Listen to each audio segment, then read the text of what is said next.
സജ്ജനങ്ങളെ, ഓരോ ജന്മനക്ഷത്രങ്ങൾക്കും ഓരോ ഉപാസന മൂർത്തികളുണ്ട്. അവരെ നിത്യവും ആരാധിച്ചാൽ അഭീഷ്ടസിദ്ധിയാണ് ഫലമെന്നാണ് ആചാര്യമതം. അതുമാത്രമല്ല, അനുഭവവും അങ്ങനെ തന്നെയാണ്. ഓരോ ജന്മനക്ഷത്രക്കാരുടെ ഉപാസനാ മൂർത്തികൾ ഏതൊക്കെയാണെന്ന് നമുക്കൊന്ന് നോക്കാം. അശ്വതി നക്ഷത്രത്തിന് ഗണപതിയാണ് ഉപാസനമൂർത്തി. ഭരണി നക്ഷത്രത്തിന് സുബ്രഹ്മണ്യസ്വാമിയും ഭദ്രകാളിയും. കാർത്തിക നക്ഷത്രത്തിന് ദുർഗാദേവിയാണ് ഉപാസനാമൂർത്തി.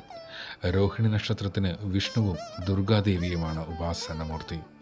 മകേരത്തിന് മഹാലക്ഷ്മിയും തിരുവാതിരയ്ക്ക് നാഗദേവതകളുമാണ് ഉപാസനാമൂർത്തികൾ. പുണർദം നക്ഷത്രത്തിന് ശ്രീരാമൻ, പൂയം നക്ഷത്രത്തിന് മഹാവിഷ്ണു, ആയില്യം നക്ഷത്രത്തിന് ശ്രീകൃഷ്ണൻ എന്നിവരാണ് ഉപാസനാമൂർത്തികൾ. മകൻ നക്ഷത്രത്തിന് ഗണപതിയും പൂരം നക്ഷത്രത്തിന് ശിവനും ഉത്രം നക്ഷത്രത്തിന് ശാസ്താവുമാണ് ഉപാസനാമൂർത്തികൾ. അത്തം നക്ഷത്രത്തിന് ഗണപതിയും ചിത്തിര നക്ഷത്രത്തിന് സുബ്രഹ്മണ്യസ്വാമിയുമാണ് ഉപാസനാമൂർത്തികൾ. ചോതി നക്ഷത്രത്തിന് ശ്രീഹനുമാനും വിശാഖ നക്ഷത്രത്തിന് ബ്രഹ്മാവും അനിഴം നക്ഷത്രത്തിന് സുബ്രഹ്മണ്യസ്വാമിയും ഭദ്രകാളിയുമാണ് ഉപാസനാമൂർത്തികൾ. തൃക്കേട്ട നക്ഷത്രത്തിന് സുബ്രഹ്മണ്യസ്വാമിയും മൂലം നക്ഷത്രത്തിന് ഗണപതിയുമാണ്. പൂരാടം നക്ഷത്രത്തിന് ലക്ഷ്മി നാരായണസ്വാമിയും ഉത്രാടം നക്ഷത്രത്തിന് ശങ്കര നാരായണനുമാണ് ഉപാസനാമൂർത്തികൾ. തിരുവോണ നക്ഷത്രത്തിന് മഹാവിഷ്ണുവും അവിട്ടം നക്ഷത്രത്തിന് സുബ്രഹ്മണ്യസ്വാമിയും ഭദ്രകാളിയും. ചതയം നക്ഷത്രത്തിന് നാഗദേവതകളും പൂരുരുട്ടാതി നക്ഷത്രത്തിന് മഹാവിഷ്ണുവുമാണ് ഉപാസനാമൂർത്തികൾ. ഉത്രട്ടാതി നക്ഷത്രത്തിന് ശ്രീരാമനും രേവതി നക്ഷത്രത്തിന് മഹാവിഷ്ണുവും മഹാലക്ഷ്മിയുമാണ് ഉപാസനാമൂർത്തികൾ. നിങ്ങളുടെ ഉപാസനാമൂർത്തികളെ മനസ്സിൽ ധ്യാനിച്ച് ഓരോ ദിവസവും തുടരൂ. നിങ്ങളിലുണ്ടാവുന്ന അഭിവൃദ്ധി നിങ്ങൾക്ക് തന്നെ തിരിച്ചറിയാനായി സാധിക്കും. അതുപോലെ തന്നെ പ്രധാനമാണ് ഓരോ നക്ഷത്രക്കാരും ദർശിക്കേണ്ട ക്ഷേത്രങ്ങൾ. അശ്വതി നക്ഷത്രത്തിന് കണ്ണൂരിലെ വൈദ്യനാഥ ക്ഷേത്ര ദർശനം ഉന്നതി നൽകും. ഭരണി നക്ഷത്രത്തിന് കൊല്ലത്തെരക്കടക്കൂർ ക്ഷേത്രമാണ് ദർശിക്കേണ്ടത്. കാർത്തിക നക്ഷത്രത്തിന് ഹരിപ്പാട് മുരുകക്ഷേത്രം ദർശിക്കണം. രോഹിണിക്ക് തിരുവനന്തപുരത്തെ അനന്തപത്മനാഭസ്വാമി ക്ഷേത്രമാണ് ദർശനത്തിന് ഉന്നതി നൽകുക. മകീര നക്ഷത്രത്തിന് പെരുന്ന മുരുകക്ഷേത്ര ദർശനം ഉന്നതി നൽകും.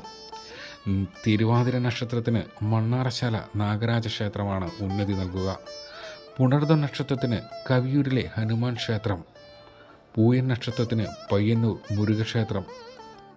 ആയില്യ നക്ഷത്രത്തിന് അമ്പലപ്പുഴ ഉണ്ണികൃഷ്ണൻ ക്ഷേത്രവും ദർശനം ഉന്നതി നൽകും. മകൻ നക്ഷത്രത്തിന് പഴവങ്ങാടി ഗണപതി ക്ഷേത്രവും പൂരം നക്ഷത്രത്തിന് ചോറ്റാനിക്കര ഭഗവതി ക്ഷേത്രവുമാണ് ഉത്തമം. ഉത്രം നക്ഷത്രത്തിന് കണ്ടിയൂർ ശിവക്ഷേത്ര ദർശനവും അത്തം നക്ഷത്രത്തിന് തൃക്കൊടിത്താനം മഹാവിഷ്ണു ക്ഷേത്രവും ഉന്നതി നൽകും.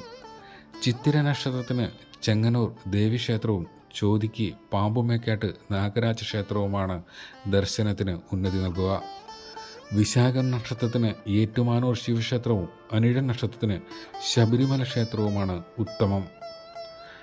തൃക്കേട്ട നക്ഷത്രത്തിന് പറശ്ശിനിക്കടവ് മുത്തപ്പൻ ക്ഷേത്രവും മൂലം നക്ഷത്രത്തിന് കൊട്ടാരക്കര മഹാഗണപതി ക്ഷേത്രവും പൂരാടം നക്ഷത്രത്തിന് കൊടുങ്ങല്ലൂർ ഭഗവതി ക്ഷേത്രവും ജീവിതത്തിന് ഐശ്വര്യമുണ്ടാക്കും. ഉത്രാടം നക്ഷത്രക്കാർ തുറവൂർ നരസിംഹസ്വാമി ക്ഷേത്രവും തിരുവോണ നക്ഷത്രക്കാർ ഗുരുവായൂർ ശ്രീകൃഷ്ണ ക്ഷേത്രവും ദർശനവും ജീവിതത്തിൽ ഐശ്വര്യം വരുത്തും. അവിട്ടം ആറ്റുകാൽ ദേവി ക്ഷേത്രവും ചതയം നക്ഷത്രത്തിന് തൃശ്ശൂർ വടക്കുംനാഥ ക്ഷേത്രവും ഉത്തമമാണ്. പൂരുരുട്ടാതി ആറന്മുള കൃഷ്ണക്ഷേത്രവും ഉത്രട്ടാതിക്ക് വൈക്കം വൈക്കത്തപ്പൻ ക്ഷേത്രവും രേവതിക്ക് കാസർകോട്ടെ അനന്ത പത്മനാഭസ്വാമി ക്ഷേത്രവും ജീവിതത്തിൽ ഐശ്വര്യം കൊണ്ടെത്തിക്കും.